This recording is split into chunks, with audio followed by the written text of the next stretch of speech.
Welcome to the conversation here on the Dakotan, brought to you by Shock Safe and Lock. I'm Jonathan Starr. Today we have a really exciting conversation. I have with me Adam Martin, who is the founder and CEO of F5 Project, which is based out of Fargo, but they have many things going on throughout North Dakota and even beyond that. And so first off, I want to say thank you for joining us today, Adam. Really appreciate it. Thanks for having me, Jonathan. I appreciate it. Yes. So first off, want to go back into your story a little bit.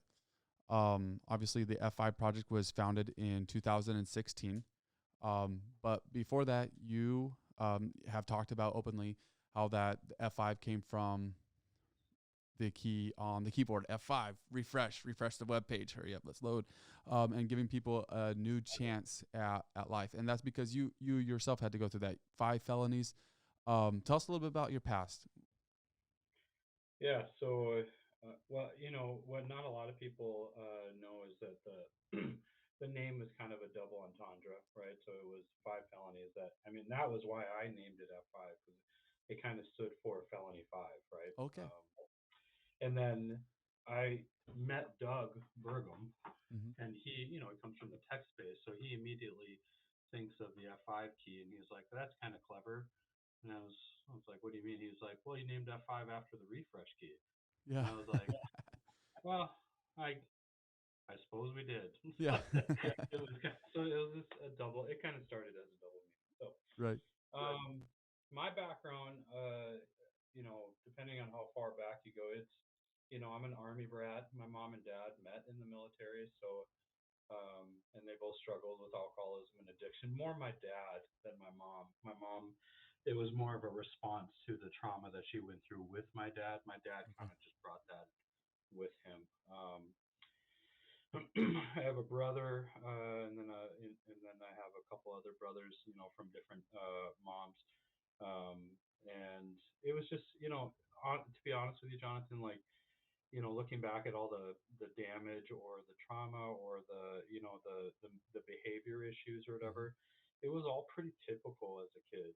Like Right. there wasn't anything crazy about my childhood. I spent some time on juvenile detention, and that was mostly for running away from home and it wasn't like I wasn't running away because people were like super abusive or anything like that. It was more, I did what I did. You know Right. what I mean? I just misbehaved um, and so the first time I got locked up, I had gotten drunk. I stole a car, and I had no intentions of like hurting anyone. It was just a dumb idea, Right. is really what it was. Prior to that, I played football in Moorhead, and Very I cool. played hockey, for Breckenridge. I played a lot of sports. I wasn't really that good at school, and so I would say that, for a typical kid, I I wasn't out to hurt anybody, Right. right? Right. When I got into my later teen years and then in my 20s, it kind of developed into alcoholism. Mm-hmm. I just couldn't imagine my life with or without alcohol. Like it was just always there. Did some drugs, and then was the revolving door in jail. Um, the vast majority of the time it was alcohol or drug related. Rarely did I go to jail or any kind of treatment or locked facility for something that was done outside of drinking. Okay. Okay. Um, and so, and when I got drunk, I just couldn't stop drinking, and then that's usually when a fight would happen or a stolen car or something like that. I was a menace to society for Right. sure. Spent the good chunk of my life on probation, um, with the Department of Corrections as a juvenile all the way into adult from the time I was 13 until I was 31. Um, and then I got sober. And so that's really the gist of the background. It's not that crazy, other than there was a turning point that happened when I was 31 when I got sober, and that's when the change started to happen. Yeah. Yeah. There's something you mentioned. You're a menace to society, but some of these things you never intended to hurt people, and they would happen when you were under the influence, and then you would come to yourself and be like, "What happened?" I think that's an interesting perception that sometimes people have is like these people they're just why do they got to steal or why do they got to do these things, and they immediately go at the person, and it's like right? They are making those choices, but really the choice that they're making is the addiction to the substance. That's the problem. It's not that they just want to go and steal everybody's things. Yeah, yeah. It's when you see it in the news, you'll see property crime, or you'll see a stolen car, you'll see domestic violence, and I'm not downplaying violence against women or children or anything like that. But the vast majority of people that I meet in prison or I meet in jail or that are being released, it was usually a bad night. Right. Like Right. something happened that shouldn't have happened had they had found recovery or some kind of sobriety prior to that. There's a good chance, I'd say 99% chance, that the people that are in jail and prison, especially in North Dakota, Hmm. would not be there had they got sober. That's incredible. Do you feel like this is something that touches our region differently, perhaps because of the factors that you live in with in North Dakota? I think I've been to I spent some time in the prisons as for FI project in California and some other places, and I've done some outreach with other partners in Minneapolis, and you know every time I go to a different state I kind of just check out the scene, Hmm. and you know we every city I go to there's like a tent city. Homelessness is just plagued Right. all over, and I've been to a couple of the detoxes to meet with professionals there, and man, I can't tell you the insane amount of numbers of mental health, trauma, and addiction that are populating those detoxes. We have in Fargo, we have a couple homeless shelters, and I've spent some time there, as a like a participant as well as a professional. Um, it's not the same. Right. Right. Doesn't mean that there's not an issue. It doesn't mean I'm not again not downplaying it, but in comparison of what I've seen in larger cities, we are at the point, I believe we are at the point where we can pivot and make a difference. That's We are awesome. not so far down the scale that like I couldn't imagine going to work every day in a large metropolis with a detox Hmm. and thinking that it would be hard for me to imagine that I could make a difference Right. in Fargo in North Dakota. Rarely do I think that I can't. Right. Yeah. You know. It's an awareness thing. The more people realize that they can help, North Dakotans will want to help. So it's something that they just need to become aware of. So as I was looking back through some of your stuff, your sober date is back in 2013, and then the F5 project began in 2016, correct? Yeah. So where Look did at the idea you come from? doing your research. That's weird to me that you. It's cool. It's Yeah. just weird. I rarely come across a person who actually does research. Anyway, sorry. Yeah. So I sobered up in 2013 and started F5 in 2016. That's correct. Right. And where did the idea for F5 come from? Oh boy. I was working at High Point Networks. I started going to. Well, I was a sales guy, and someone invited me to go to Rotary, and I didn't know anything about Rotary. I just went because I thought it was an opportunity to network, which it was. Right. But it was more than that. They were there. It was like a lot of servant-hearted, kind of people that go to Rotary that are trying to be of service to the community, but they're also, networking with other business professionals. And I had went a couple times. I ran into Christy Huber, who is the president of United Way, and she asked me to speak at one of their events because I was homeless at one time. Um, and so I went to my boss. I told him about it. He gave me the green light. I went and did it. And I had no ambitions of ever starting anything beyond, you know, continuing to work for the tech firm that I was working at. Right. Right. When I spoke and I told my story in front of like 900 people at this event, um, it was a huge pivot. Like it one, it was something that I wanted to continue to do. I Right. think there was a little bit of ego, right? There was a little bit of it was kind of sprinkled all the different aspects of life on that talk. Um, and and when I walked off the stage and I turned on my phone, um, I just got a ton of notifications, and it was people, it was clients, it was friends, it was, and you think it was like, there was a lot of people saying good job, but there was a lot of people where it finally put a face to incarceration, homelessness, addiction, a variety of things all in one shot, and people finally had someone that they could reach out to. Right. That wasn't the typical treatment center or whatever. Yeah. And so I went to my boss. I told him, I don't know what it looks like, but I think I'm going to do something maybe in like a year. And I think I lasted about, I think 35 days. Wow. And wow. I went out on my own with no business plan, no idea. I just started going to the jails and talking to guys, and then it just evolved to what it is today. 35 days. Wow. That's incredible. Yeah. That was a leap of faith in some part. I mean, you can do some in 35 days, but you can't. That's moving fast. Well, there was a fire behind me, man. Like it was like, I'd go to these sales meetings, and I was just, it wasn't. I don't get me wrong. I loved working at High Point. The Right. family, the opportunities. Tom did something. I mean, he gave me a chance to work at a company that was well beyond what the typical person with a bunch of felonies in the background had, right? Right. Um, but it just wasn't doing it Yep. for me anymore. And I wanted my life to matter. I wanted my kids to see their dad do something really important, and I would just go to bed every night thinking about how I could do more. And I couldn't do it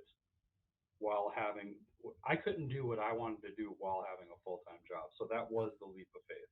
Right. Um, and when I left, there was no name, there was no logos, there was no nothing. I just knew that if I continued to stay there, I would never execute what I wanted to do. Right. That's something that people should take note of. Sometimes you go and you want the comfort and you want the safety net and all that, but sometimes you just got to go for it. You got to make sure you know what you're doing, the direction that you're going, but don't worry about all the details. We get so bogged down in details. So the F5 project began in 2016. You took this leap of faith. It was actually in October of 2016, I believe. And so now it has grown 6 different cities you have offices in, ready to provide support. You guys affect, and there's probably even more than I have listed here, so you can correct me where I'm wrong, but you guys support Bismarck, Devil's Lake, Dickinson, Fargo, Moorhead, Grand Forks, Jamestown, Minot, Valley City, Williston. It's grown into a thing. It's no longer just hoping or having passion for something. It's grown into this big operation, 60 plus employees, where things are happening across North Dakota. What is it like now to be part of the FI project from the organizational side?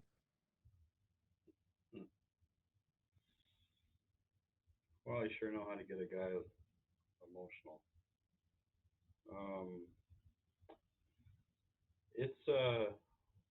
It's weird.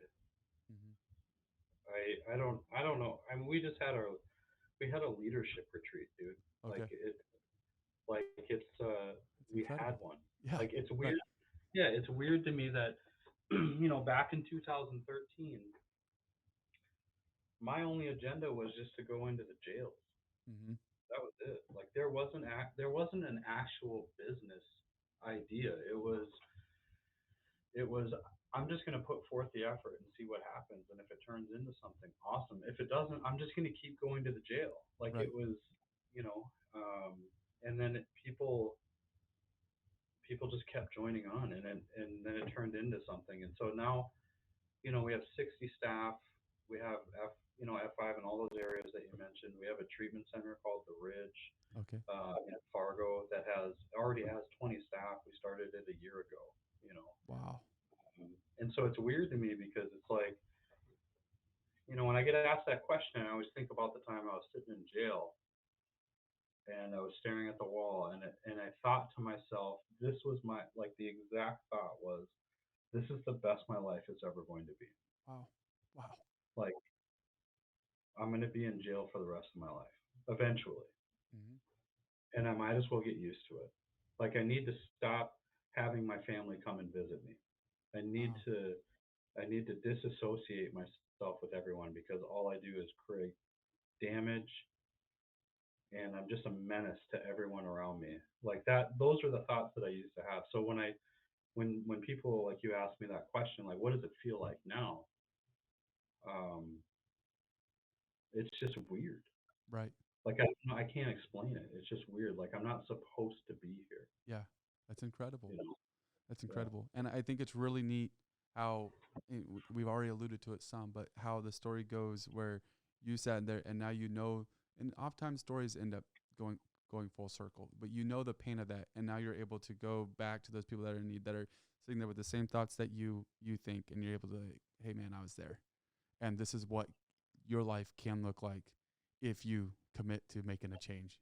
And you know how to put that into words better than I would ever know how to put it into. But that there's got to be something satisfying, something fulfilling, being able to help people that are in a position you used to be in. Yeah, it is. I mean, that was the original goal. Was It wasn't that five story that I was telling. It was just my story working at High Point. Yeah. Like I got the job. Right. Like that was the only story is I got the job, and Yeah. people were just like, "That's awesome! Like I want to work at a place like that." And that was really the story. And then now it's like just evolving into that I'm a founder of multiple companies, and Yep. I get to be the CEO, and I have a C-suite of executives at F5 and at the Ridge, and there's directors, and it's just like you know it's uh, there is a little bit of inspiration to it, but I never take the credit because if I take the credit, then I have to take the credit for the failures too. Right. Yep. Um, and and and when you even it out like that, like people see the story today, but they don't see the crying kids when I didn't come home. They didn't. The experience that I built, it wasn't in recovery that put me in the place that I am today. It was in the addiction, Okay. and so the pain drove me harder than the happiness did, and I don't ever want to go back there. And for some reason, the more people that I help, the less likely I am to go back to that. Yeah. You know, You see it repeating. so what I tell guys is if you don't want to go back to prison, then help people. It doesn't Wow. matter how successful you are because I know guys who aren't Right. the typical uh, the typical definition of success that most people would say, but they help more people than anyone Right. that I've ever. They help more people than I do, Yeah. and and I'm and they are happy. Right. That's neat. Yeah, it's like the classic analogy of the submarine where you see whatever small percentage of the submarine, and there's this huge part of it that's underneath the water supporting the 20% of this. I'm saying the wrong thing. Iceberg, not submarine. You see 20% of the iceberg, and there's the whole 80% of the iceberg under the water that's supporting it. And that's your story's a little bit like that, where we see the 20% of the polished Adam Martin, uh, that is the advocate for people now, and we don't see the 80%, which is the things, obstacles that he had to overcome in his life to get there, and that's really a neat thing. So, amazing story. Who does F5 project help? Who do you guys help? We when we started, it was just the guys in the Cass County Jail in Fargo. We would just guys would get out and we would just help them find we basically just help them get some food and Mm-hmm. probably a Taco John's or something, and Yeah. then get them into the homeless shelter. Especially in the winters. Sometimes we let them stay on my couch Wow. before we had anything when it was just me and we only had a couple staff that first year. Our operating budget was not even like 100,000 in that first year. I paid myself $400 every 2 weeks. Wow. Basically just enough to pay child support. I wanted to ensure that my kids weren't affected by the decision of starting a business. Right. And so I paid myself just enough for that. And so now we I mean, we help anybody who walks in the door, and so you don't have to be a felon anymore. Hmm. Um, you don't have to. I mean, it's preferred, Okay. because that's our most of the people that work here are formerly incarcerated, or they've overcome their mental health, or they are in recovery. So as long as people identify as one of those three, I think they'll do well here. Hmm. Um, as long as they're willing to take some suggestions and put in some work. But we go into the jails and the prisons and treatment centers, so there's no real absolute anymore on who we help. It's some days it's kids, Wow. and then some days it's a business owner, and then Hmm. some days it's a whole pod in a prison. And Yeah. so we've evolved into, I think, an institution, and we just want to be helpful. Right. Right. And then you were able to open your own. Tell me a little bit about the Ridge. I'm not as familiar with the Ridge as I am F5 Project. Tell me a little bit about that because this is kind of a branch off of F5 Project, obviously. So Yeah, yeah. it's its own entity, so it's not really F5. F5 is a nonprofit. Yep. The Ridge is its own entity. It was started by me and Dr. Jarvis, who used to be the chief nursing officer for Prairie St. John's.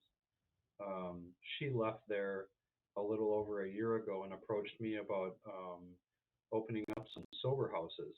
Okay. And I wasn't really interested in doing more of that because we were already doing that for F5. But I told her I was interested in starting a treatment center, and so we launched that, and it's been ups and downs. And I mean, we went the first 6 months without any payments from the insurance companies, and so we basically just took on all that debt, Hmm. and now it's starting to work, and um, we have over 20 employees, and we're interested in opening up a residential treatment center in Fargo, and partnering with one solution that this offers is to the Cass County Jail that is overpopulated, with all the beds being filled and having to contract out to other jails and pay very high fees for people to house people that just need treatment and just need a place to go. And so I think that we can be a solution to them, and we hope to do that by the launch of the new year. That's way awesome. Well, it's been really neat to get to know you more, to hear about your story, and to really feel the impact that you're able to make in North Dakota and beyond for those that are in recovery or working on that, and specifically those that have felonies. Because I'm not as familiar as I should be, but I'm sure it's incredibly difficult to get a job once you have that on your record. Yeah, So you guys have before we close, let's talk about that a little bit. How you guys have almost advocated for those people in finding places where they can get jobs, or obviously even with your guys' own company, creating employment opportunities for them. yeah. There's two kinds of people that I've met in the workforce. There's people that went to college, and then there's usually people with felony backgrounds. I mean, there's a variety of others Yep. that kind of go in between those two, but the ones that I take note on are those two individuals, because usually there's a level of jealousy from both sides. Okay. Um, when I look at a person who did everything right, if you will, Right. and got a college degree, and they're getting the big job and stuff like that, there's a level of jealousy there, that it just seems like everything gets handed to them.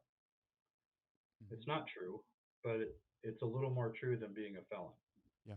And then you see felons come out of prison, and everything just falls into place for them, like myself, and is what it looks like. And then they get these big jobs that people with college degrees are getting. Hmm. It creates a little contention there. Um, but it doesn't happen as often as people with college degrees. And and I've seen a lot of people who that are scared to take risks when everything happens for them. Yeah. And then you have this other group of people where nothing ever goes right for them, and it's not risk as much as it is survival. Yeah. And I've seen some really great things and some really fast tracks to success happen with guys who are willing to take risks. And so what I implore business owners to do is to get back to their roots of being risk takers and to hire people they normally wouldn't hire that are trying to be entrepreneurs but with their lives, like myself and many others that I've seen. And I think the dividends will pay off in the end. It will define culture, it will create opportunities, and it will. There's nothing like having a guy who's got good stories around all the time. Yeah, that's true. So that's powerful. About the risk. People, we live in a risk averse society. It seems like many times, and if we got back to that, it would be good in many areas. So it's fantastic stuff. If you want to learn more about F5 Project, where should we go? Our website is f5project.org, and all of our social media channels are they have a lot of content every day. So check out our social medias and go to our website. Fantastic. And I believe if you do go to the website, there is a way you can also support the F5 Project if you choose to do that. But again, Adam, thank you very much for coming on today. It's been really informative. It's been great to get to know you more, hear about your story. So really appreciate that. Thank you, Jonathan. I appreciate you inviting me to be on your podcast. Absolutely. This has been another episode of The Conversation here on The Dakotan, brought to you by Shock, Safe, and Lock. Thank you for watching. Be sure to follow us at The Dakotan on YouTube or on Facebook. But for now, have a great day.